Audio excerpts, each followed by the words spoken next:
I'm standing in my living room at the crack of dawn, still in my sweatpants, coffee barely brewed, when Vivian Caldwell, the HOA queen bee, storms in waving a legal notice like it's a royal decree. I'm on the phone with Governor Marshall, trying to keep my voice steady, and I say, "Sir, they're trying to take this safe house." Vivian's face goes from smug to ghost white in about 2 seconds flat. She had no idea she'd just waltzed into a federal hornet's nest. Let me rewind a few days to tell you how I ended up in this mess, because trust me, it's a wild ride.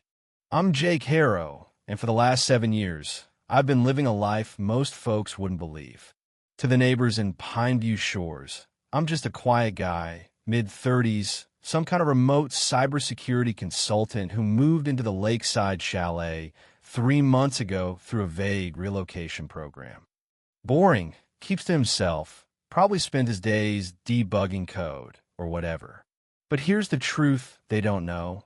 This chalet isn't mine, and I'm no desk jockey. I'm part of Governor Marshall's protection detail, and this place? It's a classified safe house, assigned to me by executive order after a string of death threats against the governor last year. For years, I've been the guy standing between him and the kind of people who'd rather see him 6 feet under. This chalet's where he goes when the world gets too hot, a fortress disguised as a cozy lakefront retreat, complete with bulletproof windows and a basement that could double as a CIA outpost. So, when Vivian Caldwell, HOA president and self-proclaimed dictator of Pineview Shores, showed up trying to evict me from a government installation, she didn't just step on a landmine, she did a tap dance on it. The look on her face when she realized what she'd done? Man, it was worth every second of playing the mild-mannered neighbor for months. But I'm getting ahead of myself. Let's go back to how this all started. 3 months ago, I moved into the chalet, a 2-story beauty with stone walls, timber beams, and a view of Lake Serenity that could make you forget the world's problems. The place was built by some tech mogul who loved his privacy, so it's got all the bells and whistles. Encrypted comms hidden in a wine cellar, escape routes, and enough security tech to make Fort Knox jealous. My cover was simple Jake Harrow, divorced, no kids, works from home, waves at neighbors, but doesn't do barbecues. Perfect for a guy who needs to be ready to protect a high-value target at a moment's notice. The HOA, according to intel, was supposed to be hands-off, more concerned with lawn heights than poking into people's lives. Yeah, that intel was dead wrong.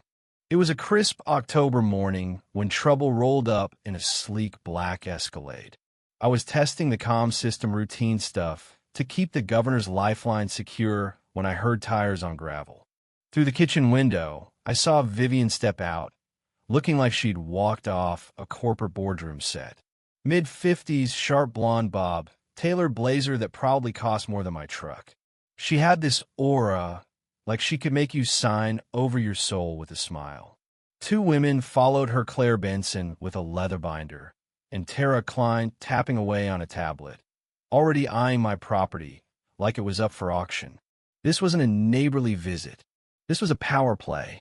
I checked my concealed holster, silenced my secure phone, and opened the door with my best confused homeowner face. "Morning, can I help you?" Vivian flashed a smile that didn't reach her eyes. "Mr. Harrow, I'm Vivian Caldwell, Pineview Shores HOA president. This is Claire and Tara from our compliance team. We need to discuss your property's status." Compliance team? That's when my gut started screaming. I kept it cool. Didn't know there were any issues with my place. Vivian's eyes flicked past me, scanning the chalet's interior. "Oh, I'm sure we can sort it out. Mind if we come in?" Every instinct said no, but shutting them out would blow my cover faster than a bad alias. I let them in, watching their every move. Claire started snapping photos of the place, the vaulted ceilings, the reinforced windows, while Tara scribbled notes like she was casing a bank. Vivian paced the great room, heels clicking like a metronome. "Lovely home," she said, "but it's different. More like a compound than a residence." That word, compound, hit me like a jab. How the hell did she know anything about this place? My cover was airtight, my backstory vetted to death. Unless someone was leaking classified info, no suburban HOA busybody should be sniffing out government architecture. I'm not sure what you mean, I said, playing dumb. It's just a house. Last owner liked his gadgets. Vivian turned, her smile sharp as a blade. Let's not play games, Mr. Harrow. We know this property has special uses. We're here to discuss how it can benefit our community. That's when Claire handed me a document thick, legal, stamped with official-looking seals. It was an emergency community ordinance passed in secret, demanding lakefront homes like mine be available for high-value community events. The language was slick, but it was clearly aimed at my chalet private docks. Enhanced security, the works. They wanted control, and they wanted it fast. What kind of events? I asked, skimming the pages. Vivian leaned in, all charm and menace. Exclusive gatherings, fundraisers, retreats, private meetings for influential people. The kind that bring in serious money for everyone involved. And there it was, the real game. This wasn't about community picnics. This was about turning my safe house into a playground for political heavyweights.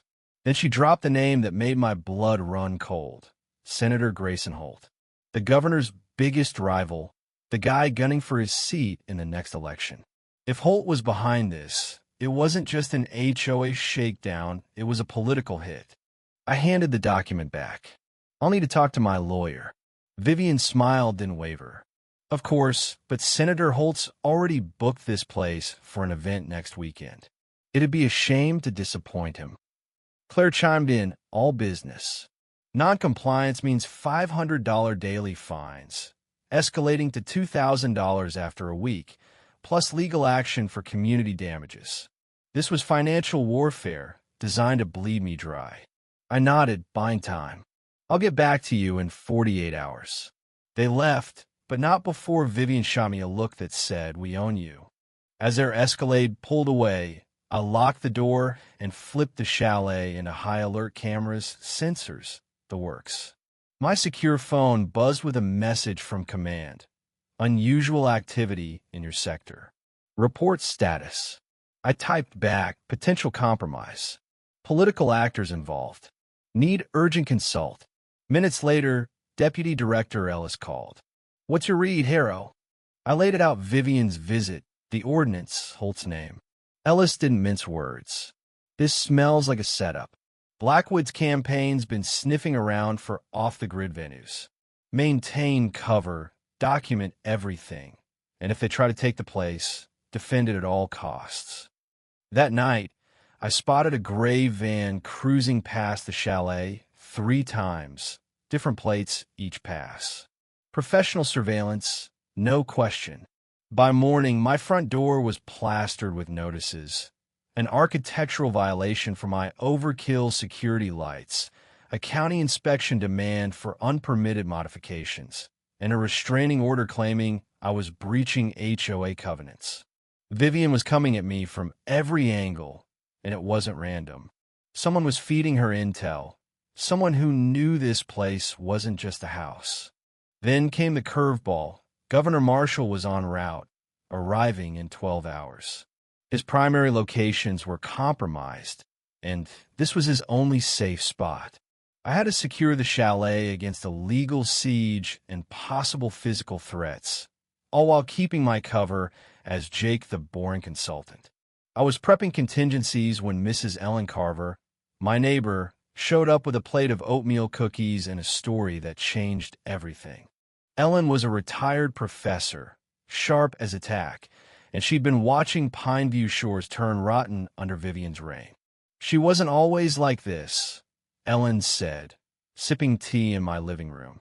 5 years ago, Vivian cared about curb appeal and potlucks. But lately, she's been strong-arming families out of their homes. Ellen had records 4 families forced to sell in the last year, all lakefront properties, all bought by a shady outfit called Pineview Ventures. Within weeks, Those homes were hosting hush-hush political events. And guess who was bankrolling them? Senator Holt's campaign, funneling money through Pineview Ventures for event services. This wasn't just about my chalet. It was a racket forcing out homeowners, grabbing prime real estate, and turning it into a network for off-the-books campaign cash. Ellen had tried blowing the whistle, but Vivian's husband, a big-shot lawyer tied to Holt, buried her complaints. I thanked her, my mind racing. This was bigger than a safe house breach. It was systemic corruption, and I was square in the middle. At 8 a.m., my phone rang. FBI agent Laura Bennett. Mr. Harrow, we've been tracking Holt's campaign for 18 months. Your situation's part of our case. We need you to let Vivian's inspection happen tomorrow. Don't interfere, just record everything. I glanced at the basement door, where the governor was listening in. You know about the safe house? I asked. We know everything, she said. Let them walk in. We'll handle the rest. The FBI had been waiting for Vivian to overplay her hand, and today was their shot to nail her. Governor Marshall arrived that night, slipping in under cover of darkness. So, Holt wants my safe house for his dirty money parties, he said, half amused, half furious.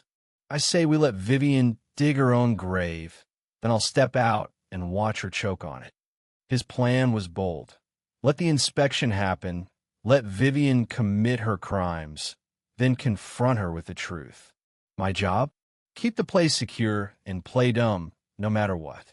At 9 a.m., Vivian rolled up with a convoy her Escalade, a van marked Pineview Property Services, and 2 SUVs packed with tech gear. She strode up, briefcase in hand, flanked by her lawyer, Nathan Wells, and her compliance duo, Claire and Tara.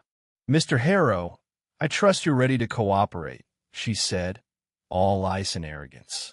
I'll follow legal requirements, I replied, stepping aside. Nathan, a slick attorney with a Rolex that screamed dirty money, laid it on thick. This ordinance gives us full access. Any resistance, and you're looking at criminal charges. They spread through the chalet like locusts, Claire snapping photos, Tara scanning with devices that could sniff out encrypted signals. Down in the basement, they hit the jackpot, my workshop with enough gear to raise eyebrows. Nathan smirked. This is a bit much for a consultant, don't you think? Before I could answer, footsteps echoed. Governor Marshall strolled in, casual as you please, but with a presence that sucked the air out of the room. Vivian's jaw hit the floor. Governor Marshall, she squeaked. Vivian, Nathan, he said, cool as ice. You're inspecting my secure facility. Care to explain? The word secure landed like a grenade. Vivian stammered. This is just a routine HOA check. Marshall held up his phone, recording. Sounds like unauthorized surveillance of a state asset to me. Nathan tried to bluster. This property's under HOA jurisdiction. Marshall cut him off. It's a federal installation. You're committing felonies right now.